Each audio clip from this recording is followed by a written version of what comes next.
మా అధినాయకుడు అండి ఆయన, జగనన్న అండి. జగనన్న ఆయన చేస్తున్న అభివృద్ధి, సంక్షేమం. అట్లాంటప్పుడు ఆసిఫ్ గారిని ఎందుకు నుంచో పెట్టారు? ఇంకా అయి ఉండొచ్చండి. ఆసిఫ్ గారిది 5%. అట్లా కాదు, ముస్లిం మైనార్టీల్లో ఎవరైతే ఉన్నారో, ఎవరైతే పేరు ఉన్నారో వాళ్ళని కూర్చోబెట్టచ్చుగా, మిమ్మల్ని ఎందుకు కూర్చోబెట్టారు? నేను నాకు మాట ఇచ్చున్నారండి. గతంలో నేను పార్టీకి కష్టపడి ఉన్నానండి, నన్ను గుర్తించారండి. మాట మీద నిలబడే నాయకుడు మా నాయకుడు. మాట ఏదైతే చెప్తారో ఆ మాటకి కట్టుబడి ఉండే నాయకుడు మా నాయకుడు జగన్మోహన్ రెడ్డి గారు. ఆ మాటకి కట్టుబడి పిలిచి మరి గుర్తించి నాకు ఈ టికెట్ ఇచ్చారు. నేను గతంలో ఆసిఫ్కి మాట ఇచ్చున్నాను, నేను ఎమ్మెల్యే చేస్తాను, 3 అక్షరాల్లో కూర్చోబెడతానని నాకు మాట ఇచ్చారు. ఇవాళ పిలిచి ఇచ్చారు. ఏ నాయకుడైనా ఉన్నారా? చంద్రబాబు అలాగే మాట మీద నిలబడుతున్నాడా? పవన్ కళ్యాణ్ మాట మీద నిలబడుతున్నాడా? చెప్పండి. లేదు. మాట మీద నిలబడే నాయకుడు ఏదైతే 3648 కిలోమీటర్ల సుదీర్ఘ పాదయాత్రలో ఇచ్చిన హామీలు నెరవేరుస్తూ వస్తున్నారు. 98% హామీలు నెరవేర్చిన ఏకైక ముఖ్యమంత్రి ఎవరంటే వైఎస్ జగన్మోహన్ రెడ్డి గారు. చెప్పని కూడా ఇస్తున్నారు ఆయన. అంత శాతం హామీలు నెరవేర్చామన్నప్పుడు ఈ మార్పు ఎందుకు? ఏ మార్పు? నియోజకవర్గాల్లో అభ్యర్థుల మార్పు ఎందుకు? అరే ఒక మాట చెప్పనండి, ఎంతో కొంత వ్యతిరేకత ఉంటుంది, నేను ఇందాక కూడా మీకు చెప్పాను. ఆ వ్యతిరేకత పశ్చిమ నియోజకవర్గంలో కూడా పనిచేస్తుందేమో చెప్తానండి. కూత వ్యతిరేకత ఉంటుంది, అది పక్కన పెట్టండి. సామాజిక వర్గాలు సమీకరణంలో భాగంగా ముఖ్యంగా, అలాగే ఎక్కడైతే రిపోర్ట్స్ ఉన్నాయో ఆ రిపోర్ట్స్ ప్రకారం, సర్వేల ప్రకారం అన్నీ ఆలోచించి కులాల వారీగా కేటాయించడం జరుగుతుంది. మరి వాళ్ళ మీద వ్యతిరేకత ఉంది కాబట్టి మార్చారు అన్న ఇదేమీ లేదండి. ఏమండి మీ నియోజకవర్గం ఇక్కడ నుంచి వెల్లంపల్లి గారు 2 సార్లు గెలిచారు, జలీల్ ఖాన్ గారు 2 సార్లు గెలిచారు. గెలిచారా లేదా? అవును, గెలిచారు. ఇప్పుడు నేను రేపు గెలిచినా సరే ఎంతో కొంత వ్యతిరేకత లేకుండా ఎలాగుంటుందండి? కొంత వ్యతిరేకత ఉన్న వ్యతిరేకత పక్కన పెట్టమంటున్నాను నేను. ఎవరికైనా ఉంటుంది, అది ఎవరికైనా కాస్త కొస్త వ్యతిరేకత ఉంటుంది. కాకపోతే సామాజిక వర్గాలని గుర్తించి, ఈ యొక్క సామాజిక వర్గాన్ని ఇక్కడ గతంలో కూడా ఎంతోమంది పోటీ చేసి ఉన్నారు. ముస్లిం మైనార్టీలకి నేను ఇవ్వాలి, గతంలో కూడా మా నాన్నగారు ఇచ్చున్నారు, మాట ఇచ్చున్నాను ఆసిఫ్కి, నేను ఇవ్వాలి అనే ఒక భాగంలో గుర్తించి నాకు ఈ యొక్క సీటుని జగనన్న నాకు ఇచ్చారు. నేను జగనన్న నాకు ఇచ్చిన అవకాశాన్ని నేను సద్వినియోగం చేసుకొని నేను కష్టపడి భారీ మెజార్టీతో గెలుస్తాను. నాకు దేవుడిచ్చిన అవకాశం ఇది, జగనన్న ఇచ్చిన అవకాశం ఇది. నాకు నేను జీవితాంతం జగనన్నకి రుణపడి ఉంటానని చెప్పాను. ఒకసారి ఆసిఫ్ గారు, ఇప్పుడు అభివృద్ధి జరిగింది గత 10 ఏళ్ళుగా అంత అన్నారు. ఇంకా మీరు వచ్చి చేసేదేముంది? ఇంకా ఎవరు మీరు వచ్చి ఏమండి? ఆసిఫ్ గారు వచ్చి చేసేదేముంది? అభివృద్ధి ఒకటేనా జయం? చెప్పండి. అవును. సంక్షేమం ఉండదా? ఉంటుంది. మరి ఆయన సంక్షేమం ఆయన లాంటి ఒక మాట చెప్తాను. ఇప్పుడు అభివృద్ధి అనేది చేశారన్నాను, కానీ ఇంకా కాస్త కొస్త ఉంటుందిగా. ఉంటుంది. ఇప్పుడు మొత్తం అభివృద్ధి అయిపోయింది నేను చెప్పట్లేదు కదా. గత ప్రభుత్వాన్ని పోల్చుకుంటే ఇప్పుడు కనీసం 70-80% అభివృద్ధి జరిగింది. ఇంకా 20% అభివృద్ధి ఉన్నా సరే కావాలని అంటారు. ఇప్పుడు ఈ ప్రాంతం అంతా పశ్చిమ నియోజకవర్గం కింద ఇంకా చేయాల్సిన అభివృద్ధి ఏ రకంగా ఉందని అంటారు మీ ఆలోచనల ప్రకారం? చాలా ఉన్నాయి. ఇక్కడ ఇండోర్ స్టేడియం ఒకటి ఉంది ఇక్కడ విద్యార్థులపురంలో.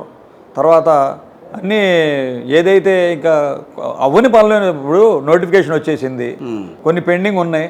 ఇళ్ల పట్టాలు ఇవ్వాలి, టిడ్కో ఇల్లులు ఇవ్వాలి, తర్వాత జగనన్న ఇళ్ల పట్టాలు కూడా రిజిస్ట్రేషన్ చేసి ఇచ్చారు.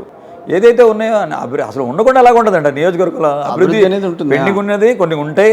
ఇప్పుడు నోటిఫికేషన్ వచ్చేయడం వల్ల కొన్ని ఆగి ఉన్నాయి. అవన్నీ మనం నా హయాంలో దేవుడి దయ వల్ల జగనన్న ఆశీస్సులతో అవి పూర్తి చేస్తా తప్పకుండా.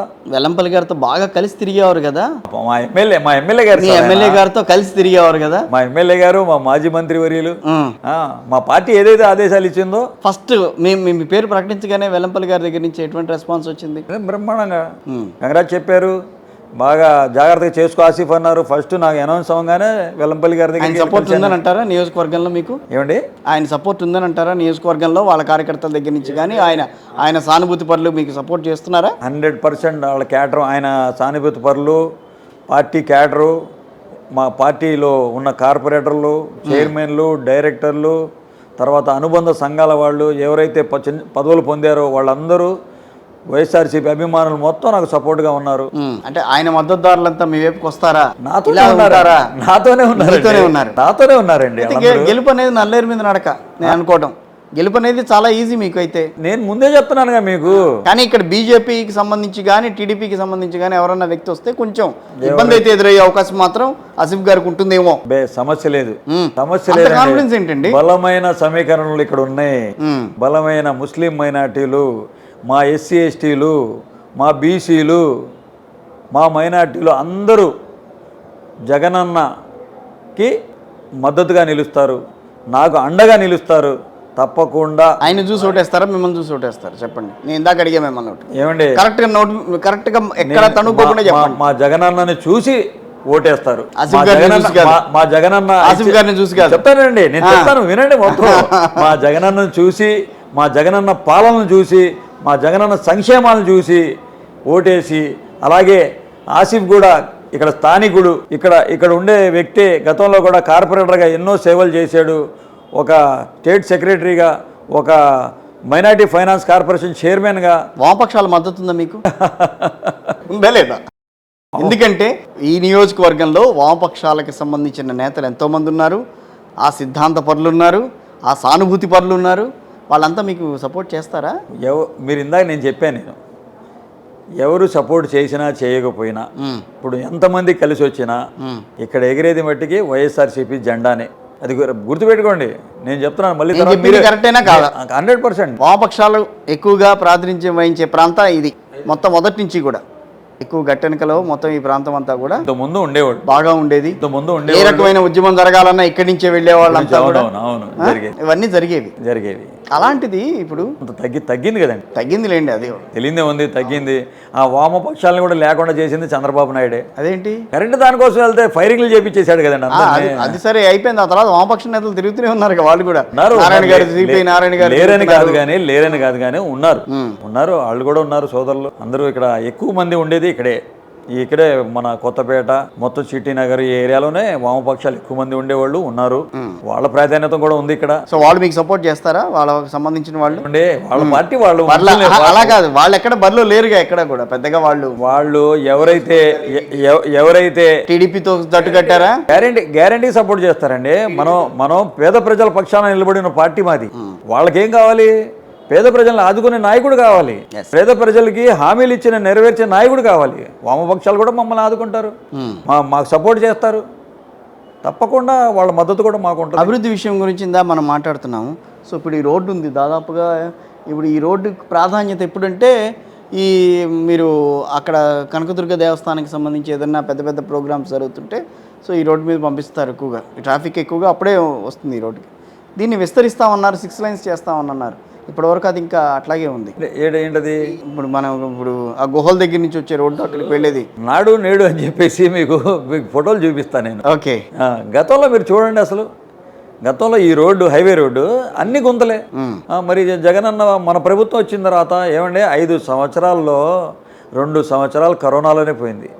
3 సంవత్సరాల్లో వైఎస్ఆర్ కాంగ్రెస్ పార్టీ ఇంత అభివృద్ధి చేసిందంటే దానికి కూడా తెలుగుదేశం నాయకులు అభివృద్ధి జరగలేదు, సంక్షేమం లేదు, రోడ్లు గుంతలు ఉన్నాయి అని భూతద్దాలు పెట్టి చూపిస్తున్నారు.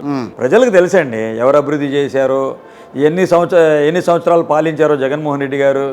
కరోనా కష్టకాలంలో వీళ్ళు హైదరాబాద్లో తలదాచుకున్నారు. వీళ్ళు వాళ్ళ ప్రాణాల కోసం భయపడి ఇక్కడ ప్రజలకి గాలి వదిలేసి ఈ రోజు వచ్చి ఓట్లు అడుగుతున్నారు. ప్రజలకు తెలియదండి ఎవరు ప్రజల మధ్యలో ఉన్నారు. వైఎస్ఆర్ కాంగ్రెస్ పార్టీ ప్రజల్లో ఉంది, వైఎస్ఆర్ కాంగ్రెస్ పార్టీ నాయకులు ఉన్నారు, ప్రజలకు అందుబాటులో వాలంటీర్స్ ఉన్నారు.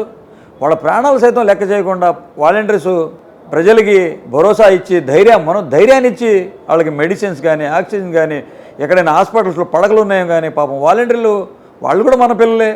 వాళ్ళు ఎంత కష్టపడ్డారు. మళ్ళీ ఎవరైనా వచ్చారండి ఆ టైంలో? వాళ్ళ ప్రాణాలతో భయపడిపోయి తెలంగాణలో తలదాచుకున్నారు చంద్రబాబు నాయుడు కానీ, పవన్ కళ్యాణ్ కానీ.